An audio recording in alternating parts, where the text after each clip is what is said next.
lo del 76 me acuerdo muy bien. La sensación que el golpe había producido por el tipo de trabajo de información que habían hecho, ¿no? El tipo de trabajo periodístico, para construir una situación que era inevitable ese golpe. Eso lo construyeron personas que luego aparecieron como héroes de no se sabe qué cosas, ¿no? Ese es otro, no hay que ponerse tampoco en una posición de andar buscando no se sabe qué responsables, pero también es cierto que parte del periodismo actuó para crear las condiciones que hicieran posible un golpe que fue aceptado como algo que era inevitable, ¿no?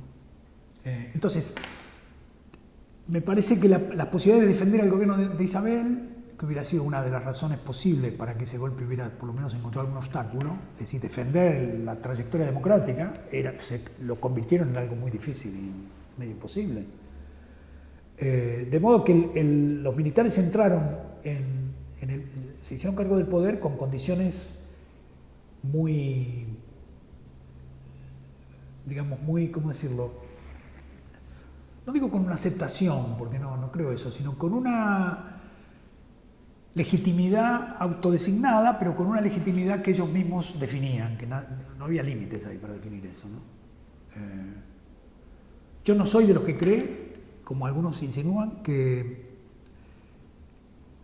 digamos que el pueblo, no sé cómo llamar eso, la gente,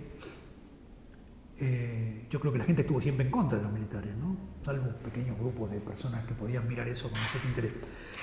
No creo para nada en esas versiones que Neustadt y otros impulsaron, en el sentido de que, bueno, había algo en la cultura argentina que justificaba los golpes, esa idea que siempre encuentran para en lugar de decir eran grupos concentrados que usaban a los militares para hacer su política, lo que dicen es, no, pero claro, la gente en este país tiene un enano fascista, como decía, ¿no? Bueno, eso por supuesto, cualquiera que conozca la historia argentina sabe que no es así, que eso fue una cosa impuesta muy brutal, que la gente fue la que sintió con más fuerza la represión, digamos. Pero es cierto que no había condiciones para una resistencia democrática, ¿no? Ni siquiera una resistencia pacífica democrática, de haber quitado de haber hecho otro tipo de fórmulas de resistencia, digamos, ¿no? Una resistencia de la gente, no sé, que no va a trabajar, no sé, alguna cosa cualquiera. Pero era imposible imaginar eso en ese momento, ¿no?